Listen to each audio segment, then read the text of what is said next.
Hey, I'm Brett Larkin, and welcome to the Yoga Hacks podcast, where we make yoga so much more than just something we do on a mat.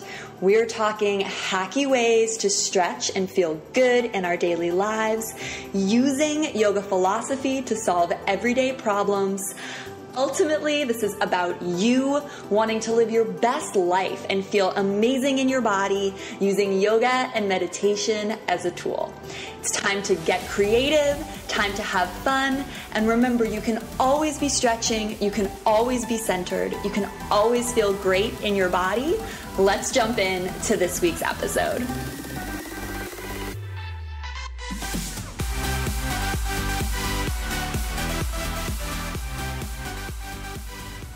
Hello, my yoga friends. In this episode of the Yoga Hacks podcast, I'm actually going to share with you an interview that was done of me. So me being interviewed by someone named Carl Helvey, who's a super nice guy and has his own website that is he interviews all kinds of health experts, actually. And he did an interview with me where we focused completely on meditation. So if you are looking to meditate, looking for some meditation tips, wanting to know what my personal meditation practice looks like, you definitely want to keep listening. And one thing I wanted to share with you about this interview before we just dive into it and I share it with you is something I thought was interesting that Carl kept asking me. He kept asking me, do you advocate this or do you advocate that? And you'll hear it in the interview that he asked this a couple times. And I think it's an interesting thing that he does and we all do, right? Where we look at other people and we kind of say, hey, what do you stand for? Which is good. But do you advocate that I do this or do you advocate that I do that? Do you stand behind this methodology or this philosophy or X or Y? And something I just wanted to continually remind and share, because I really think this is the core of my message and everything I want to share with people, is that what I advocate doesn't matter, right? What matters is you finding out what works for you and you becoming your own advocate, right? So that if you're in any class, in any situation, being taught by any teacher, you know how to modify your practice, modify your meditation, do what you need to do so that you can look after you, whether that means modifying a pose or take care of you, meaning doing a meditation or something else that is going to serve you. You know the tools that work for you, because at the end of the day, you can listen to hundreds of experts talk about thousands of tools, but you need to find the ones that work for you. And the ones that work for me might not be the ones that work for you.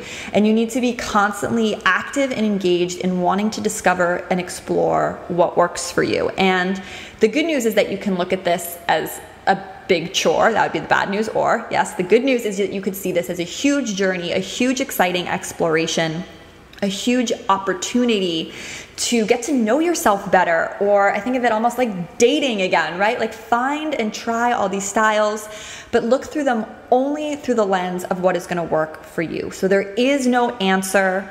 The only answer is finding what works for you. And with that being said, let's jump into my interview, and I hope you guys enjoy it. I welcome you to the Holistic Health Show. I'm Dr. Carl O. Helvey, your host. My first guest, Brett Larkin, teaches yoga and meditation at top San Francisco studios, companies like Google and Pinterest, and on her YouTube channel, where thousands of students have studied with her for over 4 million minutes.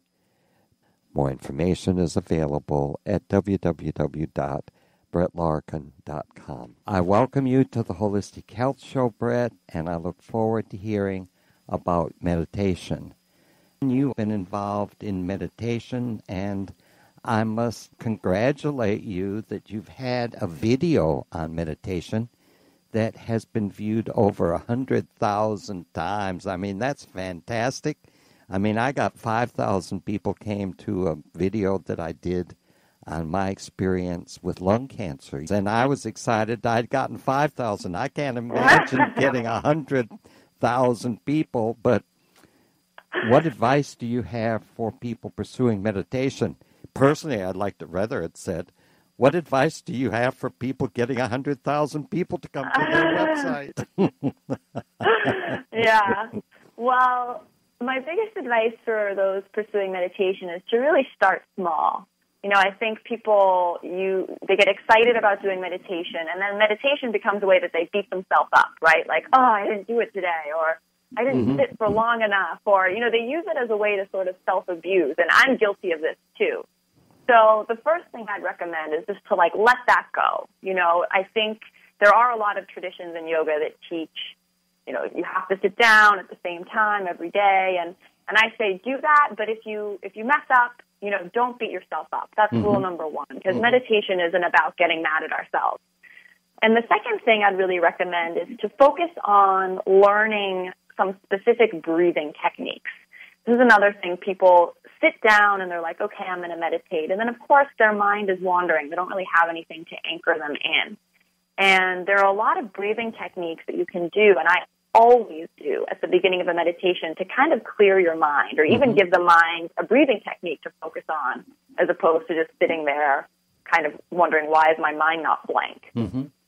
So those would be two things I really recommend, is to, try to have structure, but don't beat yourself up if you mess up. Start with really short sitting times. People are like, I'm going to meditate 20 minutes every day. 20 minutes is a really long time in meditation world, especially if you're new. Right. So start with five minutes. And if you miss a day, that's okay.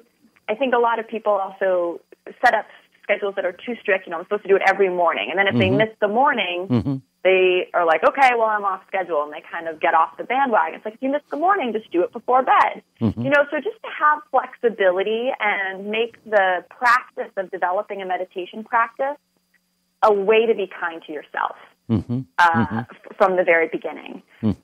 So that would be a big piece of advice, is just be kind to yourself from the beginning and use learning meditation as a way to start cultivating kindness towards yourself. I think that's something we all need to work on, myself included. Right. What type of meditation do you advocate? So the type of meditation I advocate is the type that was taught to me by my teacher. It's called Ishta Diksha meditation. And Ishta stands for Integrated Science of Hatha, Tantra, and Ayurveda. But what it means at its most basic level, because I think it's important not to get caught up in complex concepts. At its most basic level, it means breathing through the Sushumna Nadi, which basically means there's an energy channel from your tailbone to the crown of your head. So basically it involves accessing that energy channel, which is really just the length of your spine, and meditating after, finding that connection. So it's a style that takes into account the need to meditate, but also then the need to ground in after you've meditated and kind of, take that energy out from kind of the head or maybe the higher chakras and pulling it back down so you can take it with you into your daily life. So, and then, the things I do on YouTube, especially the ones that are popular, is I'll have meditations for certain things, right? So the video that's really popular, or one of the videos that's really popular, I think it's the one you're talking about, is it's called A Meditation to Mend a Broken Heart. So people, when they're going through a breakup, they really like that video. So I also have different themes where I try to, again, focus on certain parts of the body where I know chakras or energy channels are, to help with specific things, whether it's stress or anxiety or heartbreak. So.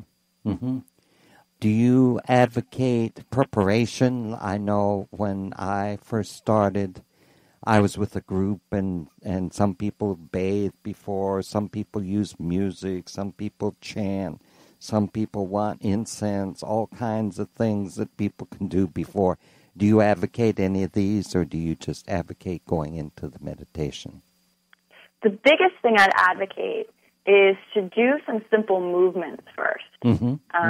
And I have a video coming out soon that's like a preparation for meditation video that's very easy, but just to do some stretches on the floor, really easy yoga poses like child's pose that I talked about before would be a great one before you sit down, because the hardest part to meditation is that the body's not used to sitting so still. And if we can move around and stretch a little before we come to our meditation seat, we're going to have so much more success. And what's actually really interesting is that yoga as a whole exercise regime was really developed by the sages in order to meditate. Like the only reason they did yoga was to prepare to be able to sit still. So it's like we've got to move in order to be able to sit. So the biggest thing I'd advocate is just stretching and being, just doing some breathing and moving in your body before you make yourself sit still.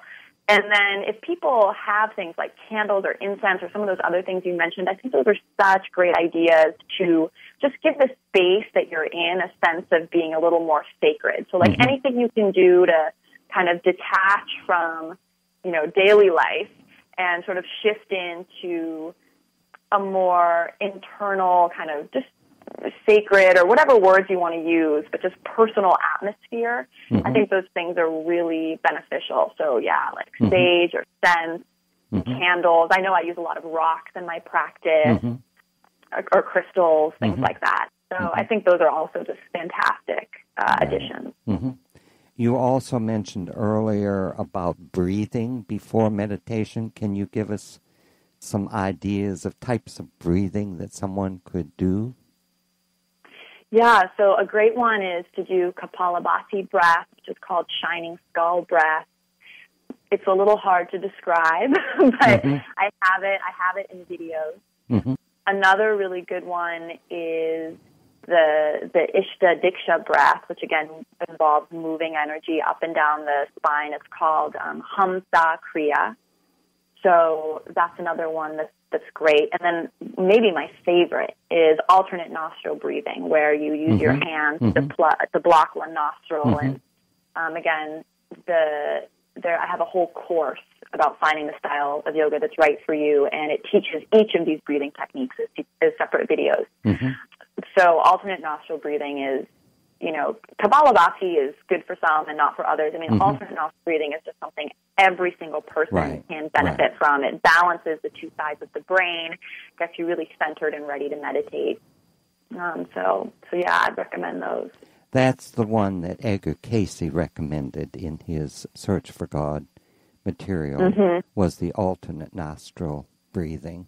That was one of them, but that was one that was pretty easy to, describe and to pick up and follow. And so we always did that before we meditated in the group. Also, do you advocate something like an affirmation that people focus on when their mind wanders away, or what do you do about because especially when you're starting, you're meditating, and then you start thinking about something else, and your mind wanders away. What do you use to bring it back? I use a mantra.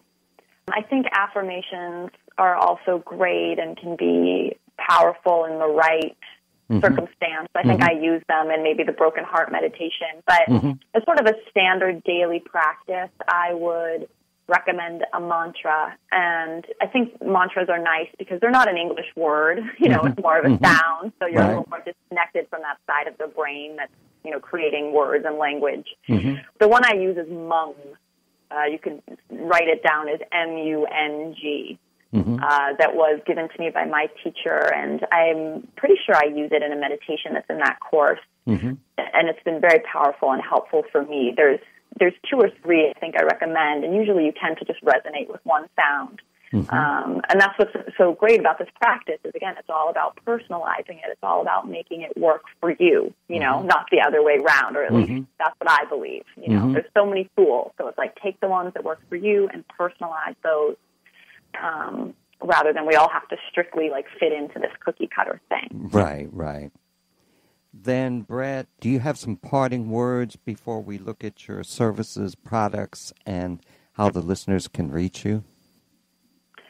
No, I think my biggest message is just that, especially to people who maybe tried yoga in the past and didn't have success with it, or felt like it wasn't for them, to just really get curious about the other styles that are out there and really become your own advocate and almost a detective to find what works for you. Because within the world of yoga, there really is something that can work for everyone. And even once you find something that works, I encourage you to continue to personalize it and really take that role of teacher on, you know, to not just like give that up to someone else who knows what's best for you, to really become the owner of your own body and really use yoga as just a way to, you know, learn more about how you are in your body and how you breathe in your body, and to just get really curious, because I think that's where all the magic happens. So.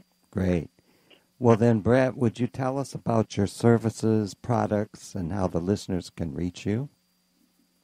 Sure. I mean, the best way for listeners to get in touch, and I'm excited if anyone wants to reach out, is a couple ways. So I have a yoga channel on YouTube, which has so many videos, many meditations, and it's all completely free.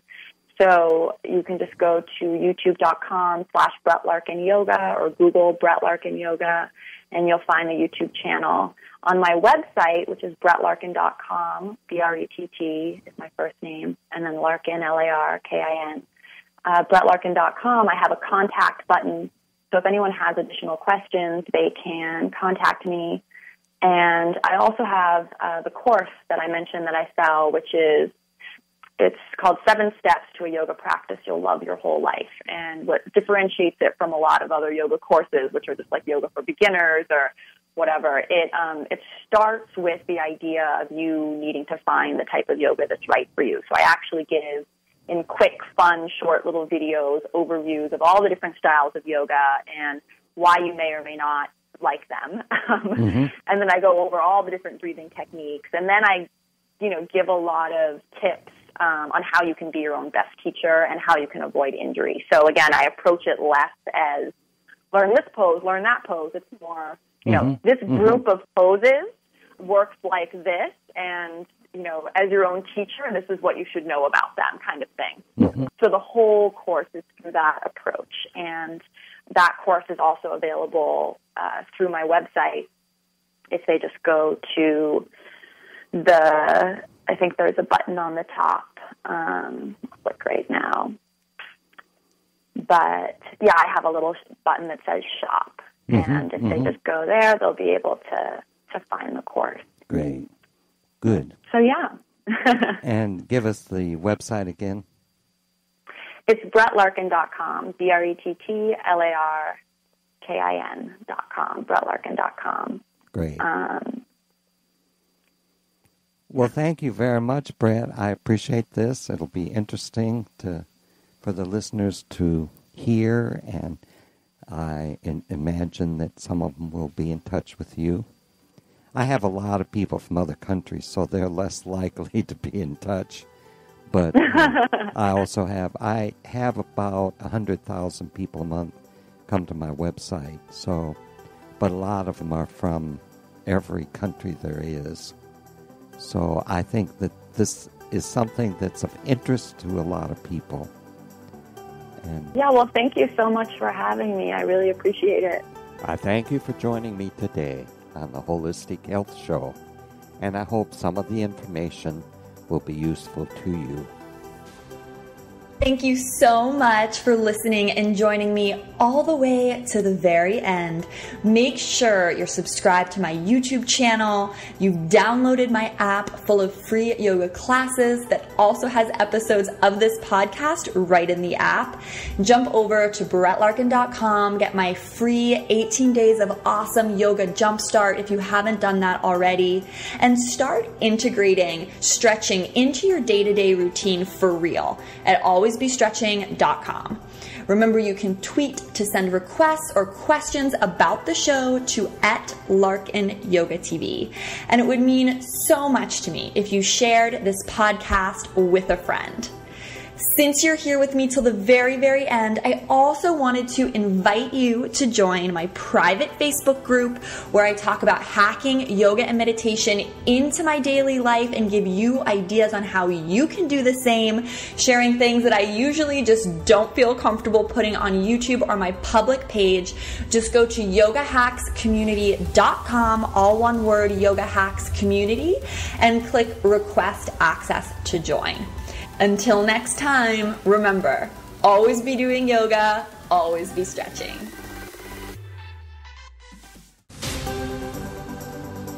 What if I told you you could be stretching an additional 90 minutes a day without changing anything about your day-to-day routine? With me, you'll tour my home, and in 10 exclusive videos, I'll show you the dozens and dozens of hacks that I use so I'm always stretching, gaining flexibility, and constantly feeling good in my body, regardless of whether or not I make it to a yoga class. Creating this course has been a dream come true for me, and I can't wait to share it with you.